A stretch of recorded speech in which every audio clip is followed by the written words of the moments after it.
Junior, sous les projecteurs, dénoncé, espéré, changer bien évidemment en Espagne. On parle de cette lutte contre le racisme. Depuis plusieurs mois, Vinicius Junior n'est plus seulement une étoile montante du football mondial. L'ailier du Real Madrid de la Casablanca est devenu l'un des visages les plus visibles du combat contre le racisme dans le football espagnol et bien au-delà. Victime à plusieurs reprises d'insultes racistes dans les stades de Liga espagnole, le joueur brésilien a choisi de ne pas se taire. À travers ses mots et ses actes, bien évidemment, il a fait bouger un tout petit peu les lignes et oblige maintenant les institutions à se positionner. Nous avons des séries de questions à vous poser. Alors, la première. Les propos de Vinicius Junior sont-ils exagérés ou nécessaires pour faire bouger les choses? Pensez-vous bien évidemment que les institutions espagnoles en font assez pour lutter contre le racisme dans le football? Installer des caméras dans les stades, une solution efficace ou un pansement sur une plaie profonde? Vous partagerez vos avis avec nous dans les commentaires. Et si c'est votre première fois de nous découvrir, n'oubliez surtout pas de vous abonner, d'accord, de liker, de commenter et de partager pour que la vidéo soit recommandée à d'autres personnes. Alors, on vous explique bien évidemment la lutte de Vinicius Junior. Dans une récente interview accordée à CNN, Vinicius Junior a une nouvelle fois pris la parole avec force et clarté. Il a affirmé ceci: j'espère que l'Espagne pourra évoluer et comprendre à quel point il est grave d'insulter quelqu'un à cause de la couleur de sa peau. Jusqu'en 2030, on parle de la Coupe du Monde, bien évidemment, que l'Espagne va abriter.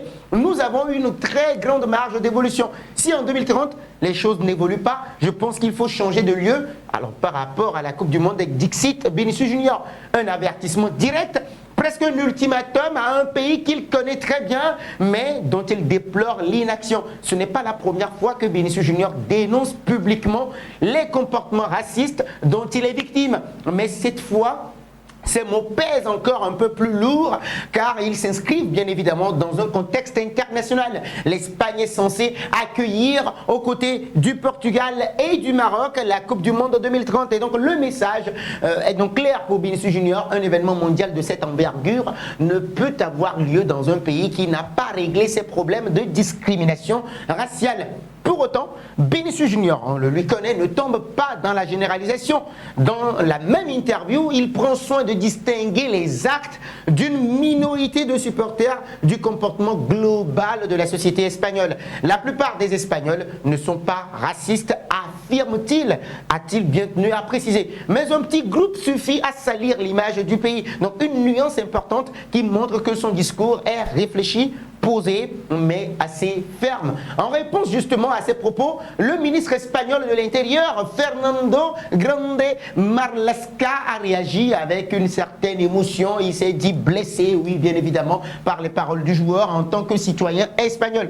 Ce que je n'aime pas, c'est qu'il nous identifie ainsi. Je n'aime pas que la société espagnole soit associée à une minorité de barbares qui se rendent à des événements sportifs publics. Et donc une réaction compréhensible, en quelque sorte, de la part du ministre, mais qui montre aussi l'écart de perception entre les victimes et les institutions. Mais cette sensibilité, Grande Marlaska a présenté son plan d'action concret. Et donc, des axes principaux, le déploiement des caméras de surveillance dans les stades pour identifier précisément les auteurs de crimes de haine. Donc, le ministre évoque maintenant une individualisation possible sur des groupes de 90 000 personnes permettant une réaction rapide et ciblée, donc une mesure qui pourrait maintenant répondre à l'une des demandes principales de Vinicius Junior, que la lutte contre le racisme ne soit pas théorique, mais concrète et visible. Et donc le combat de Vinicius Junior dépasse désormais le cadre du sport. Donc il devient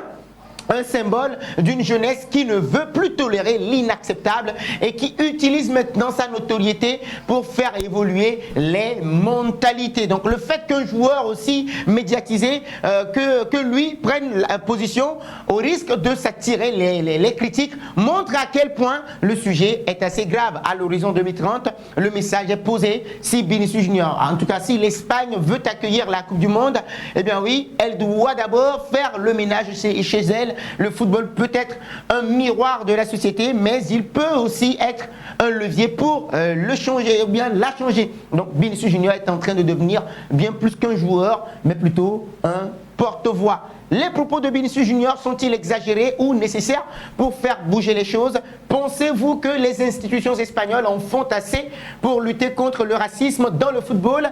Installer des caméras dans les stades, une solution efficace ou un pansement sur une plaie assez profonde? Partagez vos avis avec nous dans les commentaires. Et si c'est votre première fois de nous découvrir, n'oubliez surtout pas de vous abonner, de liker, de commenter et de partager pour que la vidéo soit recommandée à d'autres personnes. Merci à vous.